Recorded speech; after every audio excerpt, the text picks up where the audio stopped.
Okay, so I'm here today. This is usually the podcast studio for just general Man City things, but today I think I'm going to be the trustee of CITC. I'm going to speak to two very special guests about the work that they do. And to start with, obviously I'm Nedum, but could you please introduce yourself starting this way? Yeah, I'm Marcus and I'm an Inspires coach. I go into high schools and hopefully inspire participants to get back on the right path. Okay. Okay. And you are? My name's Stjon Clement. I'm the lead mental health coach for City Thrive, and my main day-to-day job is presentation work and mentoring work within high schools and colleges. Okay. And how did you guys first get started? I'll start with you, Marcus. It's quite a long story, so... We've got time. Let's get comfortable. I come from the Leeds Bradford area, and I was working up there in primary schools, and I wanted to almost get my message out to a bigger audience. So I saw the job at CITC come up, and I applied. Luckily enough, that I got it, and yeah. How long has it been that you've... 8 years. 8 years. Yes. So across a few different roles, but yes, it's good. And how many? Sorry, not. I was going to say how. You've told me how many years, but for me, how much has it changed across those years? It has changed quite a bit. Yes. How so? How so? Just staffing. It has become. I feel like it's become a lot more professional. Okay. Yeah, a lot more professional now. In the beginning, although it was still good compared to what I was working in at the time, it has it's just grown. Okay. It's grown massively.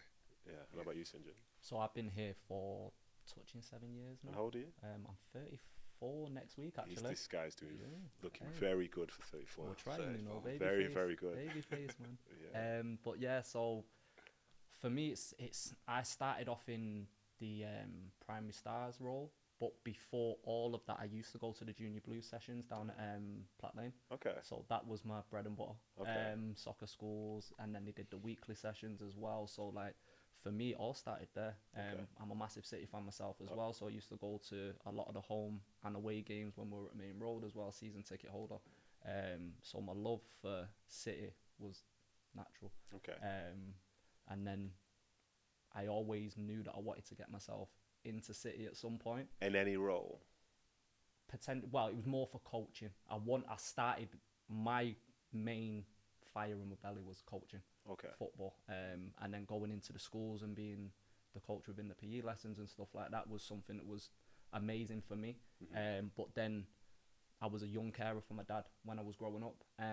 So mental health was always part and parcel of me. And it was a massive, massive thing for me to go into as well, and a passion of mine. Okay. So yeah, I just naturally went into the Thrive role. Why was it a passion? Because mental health is one of those sort of terms that carries a bit of stigma, I feel like there's some people who support discussions about it 100%, and others who just say, just straighten up and deal with it. Mm-hmm. Like, why is that such a big thing for you? For me, it's more I've suffered myself. So I used to be somebody that had closed off, didn't speak to anybody, and I'd bottle everything up. And then at one point, I ended up in hospital. And that was just down to myself bottling stuff up. The stress got over me, and I ended up having a lot of stomach problems in that time. And then for me, it was just realising that I needed to open up more and start speaking to people about the things that I dealt with when I was growing up as well. Mm-hmm. And then, again, like I mentioned, I was a carer for my dad as well. So I always seemed to be that person that wanted to help. That always wanted to be in and amongst it, whether it was my friends that were going through stuff, family members, whatever. And I feel like naturally I've always been the go-to person when people have maybe had like little issues or family problems, whatever it might be, even mental health issues. Like I've always been sort of there for them. And I feel like for me to make that next step into the role that I'm in now is natural. Okay. Go on. I empathise with you there, Stjon. But reason being around the mental health, my path is very much, I was born in Preston, then to Manchester, and then moved up to the Leeds area. But in the Leeds area, I was going down a road. This is why I do my job. I was going down a road that wasn't very... I could have ended up anywhere, basically. So eventually I joined the military, which gave me some discipline. But when I came out of the military, that's when I suffered with my mental health.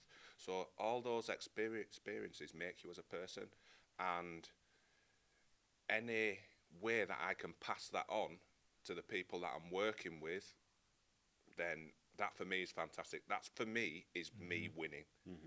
Okay, and if it helps anyone in any shape or form, then it is brilliant. Do you know, the two of you mentioned mental health there, and lots of people do struggle. And I think from your side, it seems like something changed within you. Was that due to somebody, or was that due to like a self-realization? Me, I'm a little bit. I don't look it, but I'm a little bit older than Sinjin. I'm 40. I'm 40 You in sure he doesn't look it? a week on Monday. But I feel like I'm from an era where you put up and shut up. Yeah. You just deal with it, and the lack of maybe a positive male role model in my family at the time, it's not so now, but in my family at the time was that I had to deal with it. I had my older sister, 3 brothers, younger sister, and I was sort of the eldest boy, so I had to sort of, I was like, they came to me. Yeah. And almost like the man in the house. So if I was showing weakness, okay, what sort of message does that portray to them? And eventually, through my wife, she was like, no, you've got to get help. It's not normal, Marcus. It seemed normal to me because I'd been through it and I'd been doing these things over and over again. And it's still an ongoing process, if I'm honest, Nedum. Yeah. And how about you? Again, very similar. It's one person that I've always found was my rock, and I realised this once I'd come out of suffering a little bit. It was more my mum. Like, anytime I have an issue with anything, it's my mum. I ring my mum, and like, there's something happened there recently, and I just said, I need to speak to my mum. I need the guidance from my mum.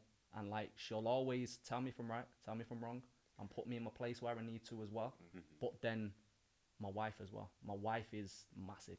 So after I'd come out of hospital, my wife I was with her when I was in high school, then we had a bit of a break, and then we got back together. But when we did, the best thing I've ever done. Just, she helped me get my life sorted a bit as well, and see the potential in myself, which was incredible. And it just helped me open up a bit more and help me become the best version of me as well. Do you think these stories that you guys have affect the way that you are with the young people that you work with, and from a mentoring standpoint, would you say? 100%. Yeah. For me personally, yeah. Because, again, without the experiences, I probably wouldn't be in the role that I'm in, just because I'm dead open about it. I will speak to the young people about little things that I've done in my past and growing up, and I can't speak about issues if, for me, I've not really been through them. And like, I'm always really, really honest. And again, like yourself, I look quite young. So when I'm going into these sessions, my first thing is, how old do you think I am? Yeah. And then it's a case of... So nice icebreaker, to be fair. 21, 22, and then I go, I'm 33. And then it's a case of, right, okay, I've told you this, and there's meaning behind it. I think it just means a little bit more as well, and like, you've got that personal touch on it. You're opening up, and that's helping the kids realise he's not perfect. And everybody thinks that you've got to be perfect, and it's okay to not be okay. Do you know what I mean? And just being able to express yourself within that moment. I always say owning it. You have to own that moment, and then you progress from it from there. If you can't own that moment, you can't progress from it. I think it makes you more approachable to them. Like you says, it makes it, like, you go in, you've got your city uniform on, and I'm proud. I'm really proud to work for CITC. It's you know, fantastic. But then you go in and the kids are looking at you and they're like, oh, you know, it's this city coaches here, this city coach here. And then you get in a conversation with them and they realise that you're a real, almost a real person, and you're approachable, you know things, you've got children of your own, you can relate to them, you can relate to the issues that they're going through outside of school in their own families as well. So, yeah. So what you guys appear to be, from my perspective, are two really good role models for so many of these kids that you'll see, and you'll meet some that look like you, some that don't. But the stories that you have maybe there's something that connects, some element of your story that connects with each one of those children, whether it's your case about having to care for someone, whether it's your case again of having people looking up to you and having to sort of deal with that burden of almost adulthood at a point where you probably aren't ready for that. Were there any role models that you guys had when you were younger, or is this just a case of like, this is how you've ended up being in the situation? For me, I know, to be fair, I stress older, but we're not exactly old. So I think we've got to give a shout in my mind to Martin Ingram. Martin Ingram. For me, 100%. Like, from when I joined City just before Martin come into play, obviously he's at the Premier League now, but for me personally, he was just a massive inspiration. He was a lad of colour that was in a high position, and every time he spoke, you listened. It wasn't a case of, oh, he don't know what he's talking about. Oh, he'll have the facts, the figures, everything to back it up. And that, for me, was just massive. Like, even the way that he'd give you a kick up the bum, but he'd do it in the best way possible, because he knew what we were like. He knew that if somebody needed to have their arm wrapped around him or whatever it might be, but he still had the mentality of, oh, I'm going all the way. Yeah. And that's, for me, was incredible, because, again, when I was growing up, I didn't have that positive male role model. And then when I seen him come into City, I always thought to myself, back myself, push myself, go where I need to do on my own.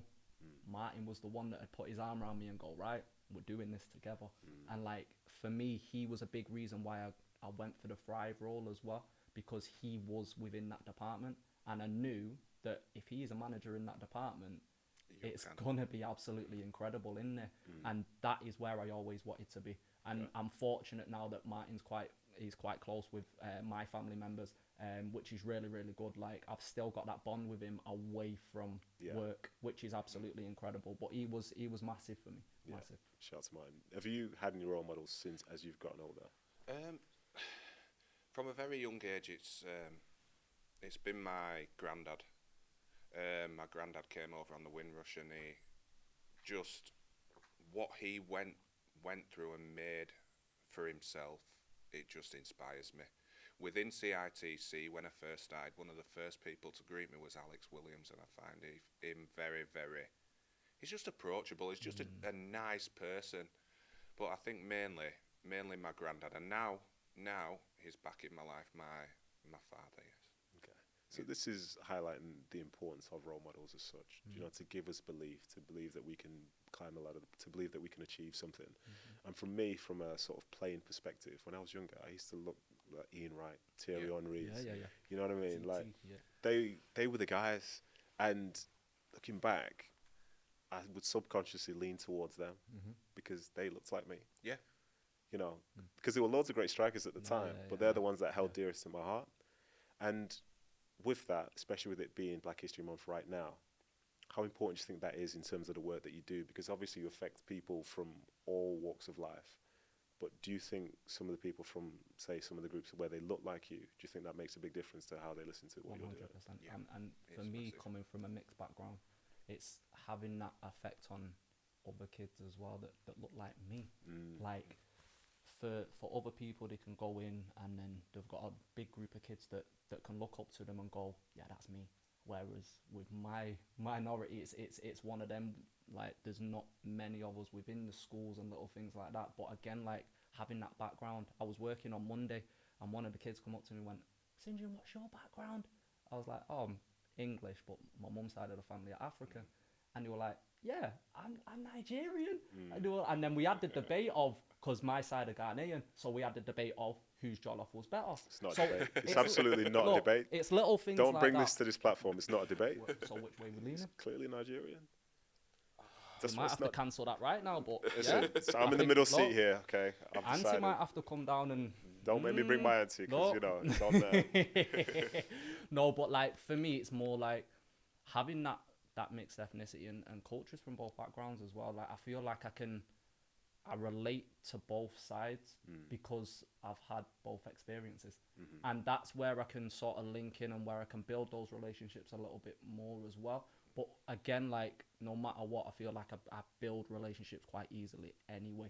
But it's massive when I've got another little kid that looks like me, and they'll go, oh, he's got the same hair as me, or he looks like me, and it's a completely different feeling that you get when a kid says that. Yeah, absolutely. There's nothing wrong with that. It's good. I'm gonna throw this out. Jollof rice. It's nice. Okay. Whoa, whoa, whoa, whoa, whoa, whoa, whoa, whoa! I don't like this energy. I don't like this energy. Caribbean food, curried goat, rice and peas, saltfish ake. That's a debate for another day, That's a debate for another day. This is not gonna harm. You can be second best if you want. Second's fine. It's first loser. It's good. It's fine. But I do think it's when I go into a school I work in, the majority of the participants I'm working with are of African heritage, a couple of Caribbean in there, and it's just great. Honestly, the energy that they bring, they know without saying it that they have something in common with that person. They don't have to say anything, but they just gravitate towards you. Yeah. Everyone in the school, it's just fantastic. Yeah, I think that's spot on, because I think at times we forget how much representation matters. You only need to see one for it to affect thousands potentially. You know what I mean? But when you don't see one, then people sort of live without hope as such. Yeah. And even in today's age, an example, say with the women's league and football team, national team, them being successful, them being on the main channels. All of a sudden, they're girls like I've got 2 young daughters. Yeah. They don't watch men's football. They watch women's football. They've got no interest in men's football whatsoever, because they can see that they could potentially be the City women. Whereas when I speak with Steph Horton about when she was coming up, she's mentioning Paul Gascoigne's and people like that. So when you think about the game that you love, but you can't see yourself having a career in it, that stuff does make a big difference. But obviously, we're talking about positives. Do you think there are other groups that maybe we need to represent more when we go out into those schools and into the communities? Because there is the black perspective, there is the female perspective. Is there anything else that you think that we could do better? I think all cultures. Yeah. Black History Month. It's a month, and I am proud. I am so proud to be from the culture that I am. I'm proud of my children. I'm proud of my wife for joining my our culture. I'm proud of everything, but I feel like there's other cultures out there as well. We don't just forget about them. Black History Month. Yeah, it's absolutely fantastic. I see it as a celebration. Yeah, totally. A celebration of everything to do with our culture. But we can celebrate it throughout the rest of the year as well. Yeah, and other cultures, Muslim culture, any other culture, it can be celebrated as well. Not just because it's Black History Month, but I use that as a message to say, yes, there are other cultures out there, and we can celebrate them as well. Absolutely, yeah. I think times have changed a bit as well, haven't they? So especially the world that we live in now, everybody's more open to celebrating these cultures, and that's what has been missing a lot of the time. People are less likely to celebrate it a few years back, whereas now you are going to get different ethnicities celebrating these different cultures. You can go to Manchester Carnival, and I know it's celebrating black culture as well, but it's that as well. Like, you're seeing so many different ethnicities that are there, and they're all celebrating the one big cause, and we can do that for every other aspect as well. Yeah, I think you make a good point, because it is Black History Month, and it's something which I hold very dear to my heart, because I wouldn't be where I am today without some of the figures that allowed me to be in this position. Like, I was lucky enough to interview Stan Horn, who was City's first ever black player. And then all of a sudden I realised this was only in the 60s. We're not talking about hundreds of years ago. For some, that's not even a lifetime. So I understand his importance. Then the next, and you mentioned Alex Williams, again, another huge person, sort of the history of that. And it goes beyond the month. But to be able to discuss it in a month is obviously hugely important. And I think it's a month that holds very dear to a lot of us, men, women, female, people from every ethnicity. And I think it should be celebrated, because I think we live in one of the best cities in the UK. I think the diversity is one of the reasons why that's the case. Yes, definitely. And to go back to, say, charitable work then, is there a message that, say, you would give to your younger self if you could, given your experiences that you've had to this day? For me personally, be proud.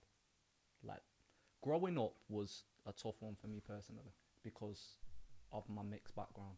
It was sort of, where did I fit? Which side?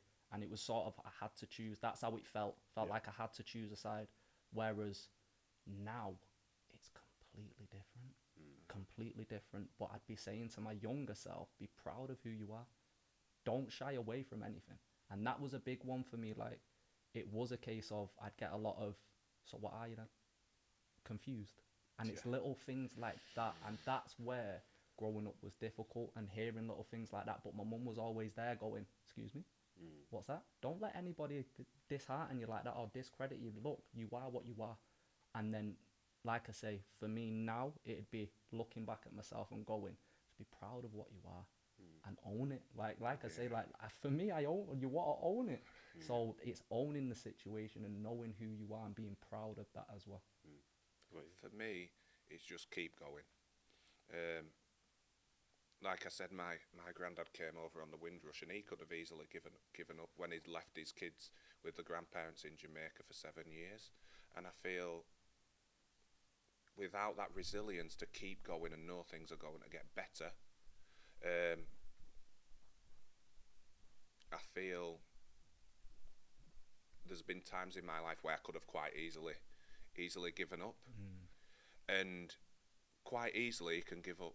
There's been situations like that throughout my life where I could have said, no, I'm not having this, I'm not doing this. Yeah, I don't want this for my children. But no, it's just keep going, keep working hard, keep grafting, and hopefully the rewards will come. So, to close, I've got to say, this has been amazing. And as a trustee for the charity, having been someone who was in the schemes when I was younger, somebody who's represented the football club, you know, I love what the football club does on and off the field, and I love what the charity does as well. Sitting in the community is very dear to my heart, because the areas you work in, areas where I've lived, my friends have lived, and I'm still living to this day. And I know the city, for as great as it is, it has its needs, and it has lots of voices of people in need who people don't want to listen to. But when I know it's the likes of yourself that will be out there helping those people because you've had experiences yourself, I think you're the best role models and the best thing about the charity overall. So it's been an absolute honour, privilege. And yeah, hopefully I'll see you guys again with big smiles on your face. So thank you very much. Try. No, thank you for having us, man. Thank you. It's been great.